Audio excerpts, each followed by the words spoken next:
Di video kali ini kita akan bahas beberapa saham pilihan ya, dan ini juga ada beberapa request dari teman-teman yang kemarin. Sebelumnya disclaimer dulu, untuk keputusan ada di tangan masing-masing karena kesimpulan yang saya berikan bisa jadi berbeda dengan kalian. Untuk yang pertama kita akan cek saham ITMG ya, dan untuk saham ITMG kemarin Jumat naik tipis 0,18%. Kemarin Jumat open gap bawah untuk ITMG, open di harga 41.200 ya. Untuk kemarin Jumat ITMG open di 41.200, sempat dibawa turun ke area support. Jadi untuk ITMG supportnya masih di sini 4.900 ya untuk area support ITMG secara teknikal. Dan kalau diperhatikan untuk ITMG sebenarnya di area sini ada gap yang belum ketutup ya, gap down ini. Jadi ya kalau ITMG mau nutup gap harusnya naik ya, paling enggak ke area resistennya di 43.650. Kalau kita lihat transaksi untuk ITMG kemarin Jumat, untuk ITMG kemarin Jumat tanggal 30 ya, kemarin tanggal 30 September masih di distribusi ini ZP net sell 27,4 M. Kemudian yang nampung ada KZ, jadi yang nampung KZ, tapi secara keseluruhan untuk ITMG masih didistribusi ya untuk kemarin Jumat. Dan untuk asingnya net sell ya, jadi KZ-nya KZ asing yang nampung dan yang jualan ZP-nya ZP asing. Asingnya net sell berapa di ITMG kemarin Jumat untuk asingnya, net buy ya. Jadi untuk kemarin Jumat ITMG asingnya net buy 299 juta ya.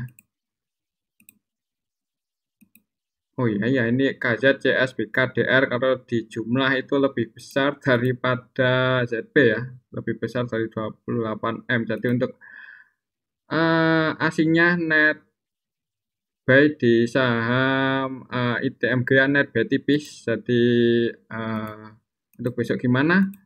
Kalau lihat di sini market maker ITMG kemarin Jumat itu ZP, KK, KZ ya. ZP KK-nya net sell, ZP cukup banyak 27,4 M. Jadi untuk besok Jumat untuk ITMG masih ada kemungkinan konsolidasi dulu di range area ini mungkin ya. Coba kalau kita cek dari 1 minggu terakhir di saham ITMG, kalau kita cek dari tanggal 26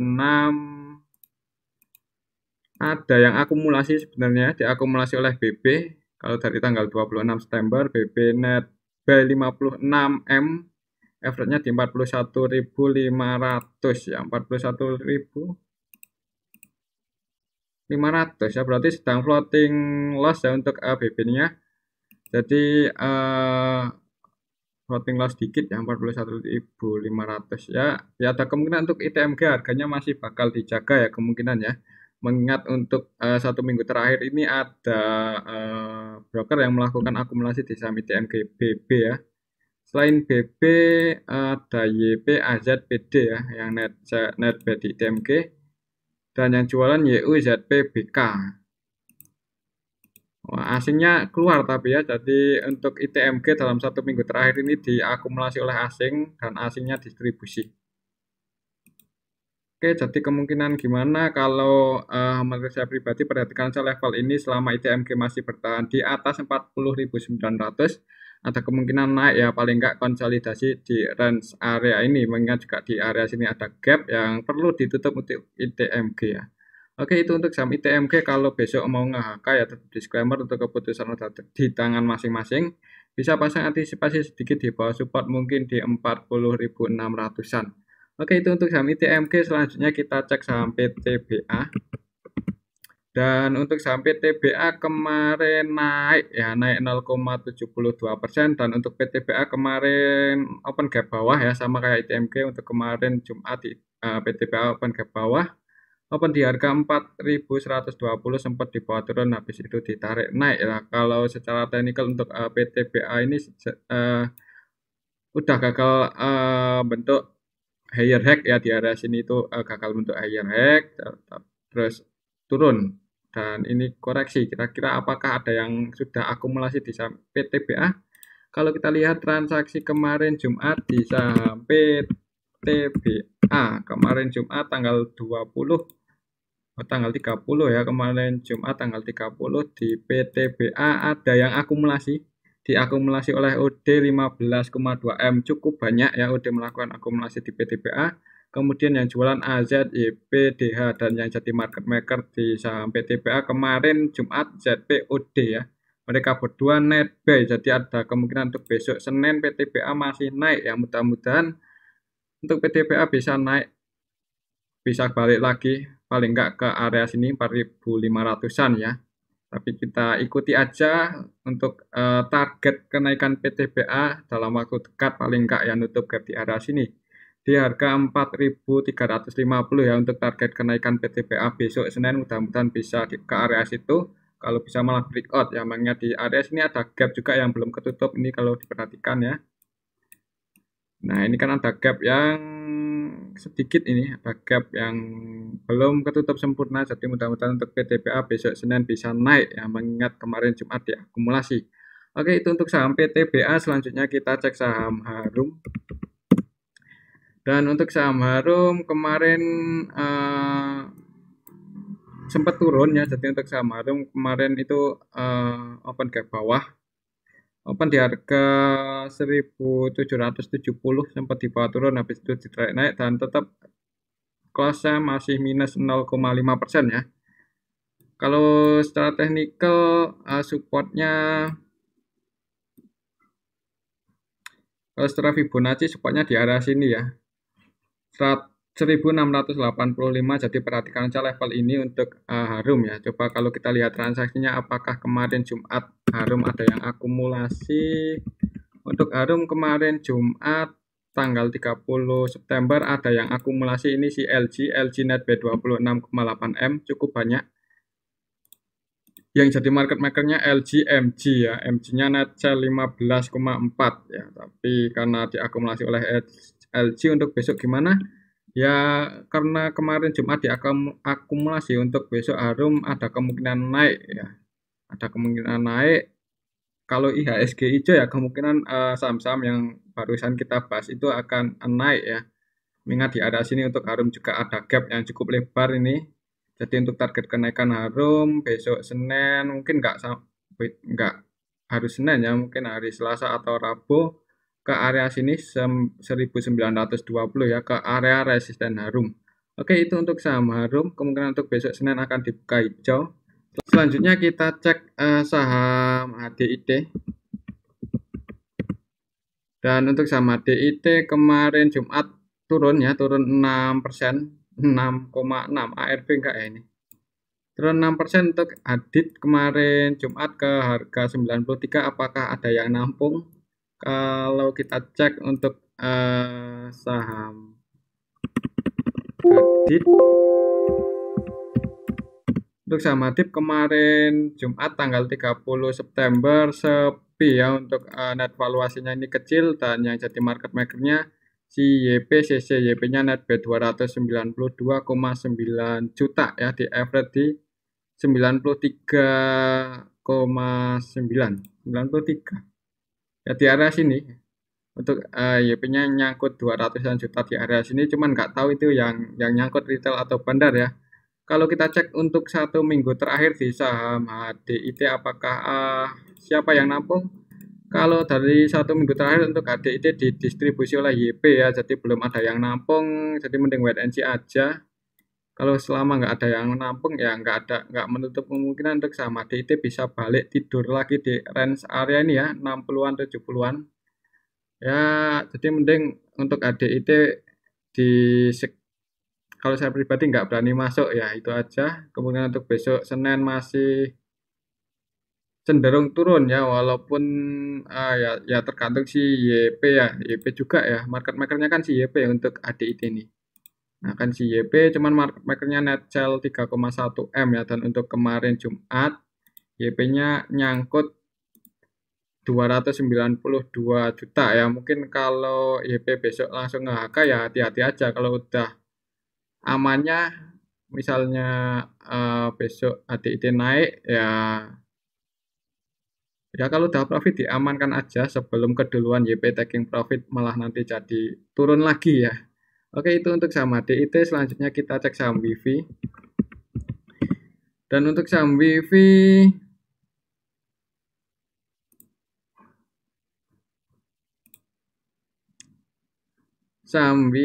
ini ya.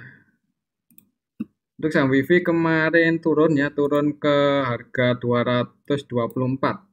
Kalau secara histori untuk WIFI ini udah di bottom ya, udah turun cukup dalam. Turun terus berarti trennya bearish ya, untuk trennya sedang bearish untuk WIFI. Apakah ada yang nampung di harga bawahnya ini? Ada ya, ini yang nampung XA net B 5,4 M di average di 229, berarti sedang floating loss ya untuk WIFI XA nya. Yang jadi market maker YB XA, YB nya net sell 49 juta tapi diakumulasi oleh XA ya, jadi ada harapan ya buat yang nyangkut. Cuman yang perlu diwaspadai di sini, kalau kita lihat ini si AO distribusi 4,8 ya, jadi cukup banyak 4,8. Jadi untuk AO kemarin Jumat itu pure distribusi di saham WIFI ya, nggak melakukan pembelian sama sekali. Kalau kita cek dari tanggal 26, 1 minggu terakhir di saham WIFI ada yang diakumulasi oleh XA ya, average-nya di 228. Jadi tunggu aja. Mudah-mudahan kalau XA udah cukup, akumulasinya akan dinaikkan ya. Cuman kapan waktunya saya juga nggak tahu. Kalau kita lihat histori emang udah downtrend cukup lama ya WIFI ini. Di bawah ini baru XA mulai akumulasi.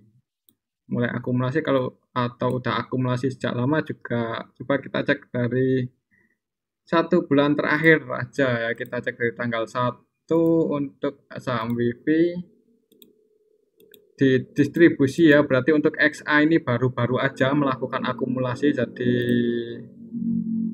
ya buat retail yang mau numpang, kalau sabar menunggu aksinya XA ya disclaimer ya, untuk keputusan ada di tangan masing-masing. Tapi kalau lihat trennya masih bearish seperti ini, beberapa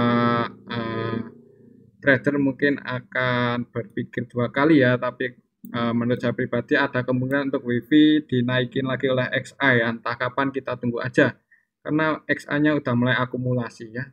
Tapi tetap disclaimer, untuk keputusan ada di tangan masing-masing ya. Oke, itu untuk saham WIFI. Selanjutnya kita cek saham SWID. Dan untuk saham SWID turun lagi, dan ini semakin turun. Ini breakdown support lagi ya. Jadi untuk SWID sudah breakdown di bawah ini 128 ya. Kemarin close di 124. Apakah ada yang nampung? Kalau kita lihat transaksinya untuk SWID tanggal 30 kemarin hari Jumat, ada ini sedikit diakumulasi oleh KK, cuman kan net valuasinya kecil ya. Jadi untuk SWID sepi. Kalau sepi terus ya ada kemungkinan untuk SWID bisa lebih dalam lagi ya turunnya ya. Kalau kita cek dari tanggal 26, 1 minggu terakhir di saham SWID juga belum ada yang akumulasi cukup banyak ya. Dan yang jadi market makernya YP, PD, keduanya net sell. Jadi untuk SWID mending nunggu ada bandar masuk aja ya. Oke, itu untuk saham SWID. Untuk besok kalau masih sepi ada kemungkinan turun lagi untuk SWID ya. Kalaupun naik ya itu kalau ada bandar masuk aja ya. Kalau menurut saya pribadi agak beresiko kalau mau masuk di SWID saat ini ya. Coba kalau kita cek dari awal IPO 7 Juli kayaknya untuk SWID ini emang distribusi untuk bandarnya. Dari tanggal 7 Juli untuk SWID sebenarnya masih ada yang punya barang ya. Ini si YP CCXI NI ya. Ini beberapa retail juga nyangkut di atas. YP-nya ini yang jadi market maker utama di saham SWID masih punya barang 5,5 M, average di 186. Di sini ya, berarti masih ada harapan sebenarnya ya kalau YP-nya mau nge-HK di saham SWID, mengingat YP-nya juga sedang floating loss. punya posisi di area sini 186 ya. Jadi untuk SWID sendiri sebenarnya masih ada harapan ya. Ya harapannya si YP itu, kalau YP mau menaikkan sahamnya mungkin nunggu retailnya cut loss ya, atau paling enggak sebagian retailnya udah keluar. Selama retailnya itu masih pada hold di saham SWID ya, market maker agak berat juga ya mau naikin ya, nanti malah jemput retail yang ada. Jadi kapan SWID naik ya, ya nunggu retail sebagian cut loss ya, mungkin itu menurut saya ya, tapi tetap disclaimer untuk keputusan ada di tangan masing-masing. Selanjutnya kita cek saham Enzo. Dan untuk saham Enzo kemarin turun ya, turun 5,1% ARB. Apakah akan tidur lagi di 50? Coba kalau kita cek Enzo di saham Enzo. Di saham Enzo kemarin tanggal 30 September sepi ya, sepi dan belum ada yang akumulasi. Yang jadi market makernya YJYP dan ini juga kecil untuk valuasinya, sepi. Jadi ada kemungkinan untuk Enzo bisa tidur lagi ke 50 ya. Jangan terlalu coba kalau kita cek 1 minggu terakhir di saham Enzo di tanggal 26 juga belum ada yang akumulasi, jadi nggak menutup kemungkinan untuk Enzo bisa tidur lagi di harga 50 ya. Mending hindari dulu untuk saham seperti ini ya, amannya ya, tapi tetap disclaimer untuk keputusan ada di tangan masing-masing. Selanjutnya kita cek GDST ya. Dan untuk saham GDST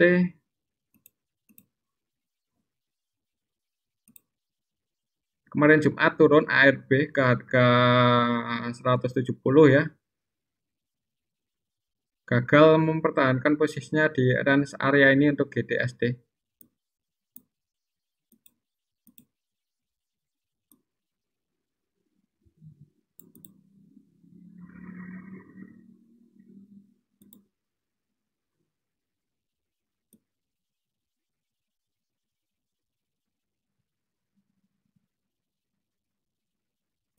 Kalau kita cek untuk transaksi GDST kemarin Jumat, apakah ada yang nampung?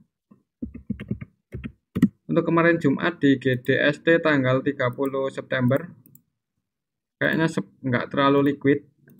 Sebenarnya ada yang nampung ini si YP net B 458 juta ya, dan yang jadi market makernya si YP-nya net B 458 juta. Average di 173 ya, 173 berarti di area support ini. Untuk YP-nya average di sini ya, 173 pas di area ya, kalau sekarang udah jadi resisten ya. Jadi untuk GDST resisten terdekatnya di 173. Ini pas di average-nya si YP kemarin Jumat ya. Jadi untuk besok gimana ya, tergantung YP ya, mengingat YP ini juga market makernya di GDST. Kalau besok Senin GDST bisa langsung naik dan mempertahankan posisinya di atas 173, nggak menutup kemungkinan untuk GDST bisa balik lagi ke harga 193 ya, tapi kalau masih turun mending wait and see aja, bisa nunggu di range di area sini 156 ya, ini area support GDST ya. Dan kalau mau masuk di GDST ya ini buat trading aja ya, kalau udah profit amannya di taking profit aja sebelum nanti dibanting oleh YP ya.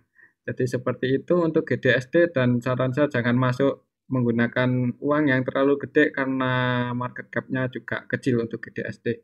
Oke, itu untuk saham GDST. Untuk besok ada kemungkinan tergantung YP ya. Kalau menurut saya untuk besok untuk GDST ada kemungkinan naik ya, walaupun nanti turun habis itu harusnya dinaikin lagi oleh YP ya.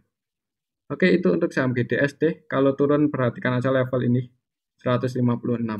Selanjutnya kita cek saham AMMS ya, dan untuk saham AMS kemarin ARB lagi ya 10%, karena ini saham akselerasi ya. Jadi untuk ARB-nya itu 10%, arahnya juga 10%. Kalau kita cek apakah ada yang nampung, jadi untuk saham AMMS itu kalau dulu IU ya yang jadi bandar utamanya, dan hari ini IU-nya nggak tampil, IU-nya nggak tampil, dan kemarin juga didistribusi dan belum ada yang nampung. Jadi belum cukup aman untuk GDST. Kalau dari 1 minggu terakhir yang nampung YPCC ya. YP netbuy 1,9 M, CC-nya 1 M, dan ada XI juga, ini XI 658 juta. Kalau kita cek dari tanggal 1 yang distribusi paling banyak IU, jadi IU PJ ini udah keluar ya. Jadi market makernya, bandar AMMS udah taking profit di atas. Ya, dan yang nampung si ZP, YP, CC, XL, CC ya, sebagian retail yang nampung AMMS ya. Jadi kapan saya terakhir itu bikin tentang AMS di area sini ya, di atas ini. Jadi ini market cap-nya kecil ya, nggak nyampe setengah triliun ya, berapa M, cuman 200-an M kalau nggak salah ya. Jadi ya hati-hati aja ya, kalau nggak ada bandar yang naikin ya bisa turun. Jadi itu aja untuk saham AMMS, belum cukup aman, ada kemungkinan besok turun ya, tapi tetap disclaimer. Itu keputusan ada di tangan masing-masing karena kita juga nggak tahu. Kadang-kadang itu si PG langsung naikin, kadang-kadang ya untuk sama AMS. Dan ini sangat mudah sekali untuk digerakkan karena market cap-nya kecil ya. Market cap-nya nggak terlalu besar, dan yang nyangkut di area atas ini loh.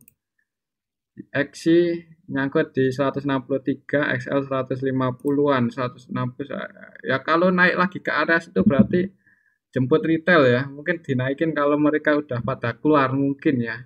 Oke, itu untuk saham AMMS ya. Dan selanjutnya kita cek saham INDX.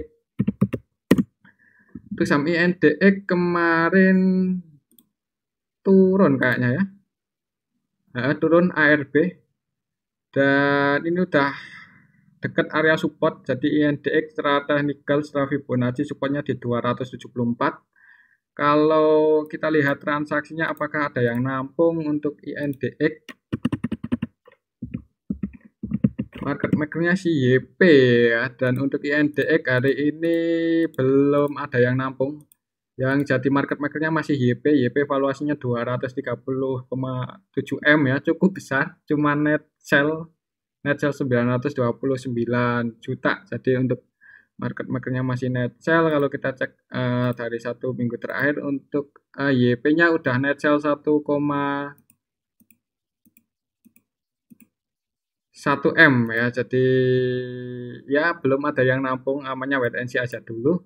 Jangan buru-buru masuk di saham INDX, mengingat kemarin belum ada yang akumulasi. Kalau besok turun dan berhasil breakdown di bawah 274, target penurunan selanjutnya ke area sini ya, mungkin nggak langsung 1 hari, beberapa hari ke depan ke harga 194 ya, tapi tetap disclaimer untuk keputusan ada di tangan masing-masing. Kalau mau masuk di INDX ya terlalu beresiko ya, tapi kalau suka sama saham yang seperti ini ya nggak apa-apa. Karena kadang-kadang kalau YP-nya lagi pengen naikin bisa langsung diterbangin ya untuk saham INDX. Oke, itu aja untuk analisa kita hari ini. Semoga bermanfaat. Terima kasih. Tetap disclaimer untuk keputusan ada di tangan masing-masing.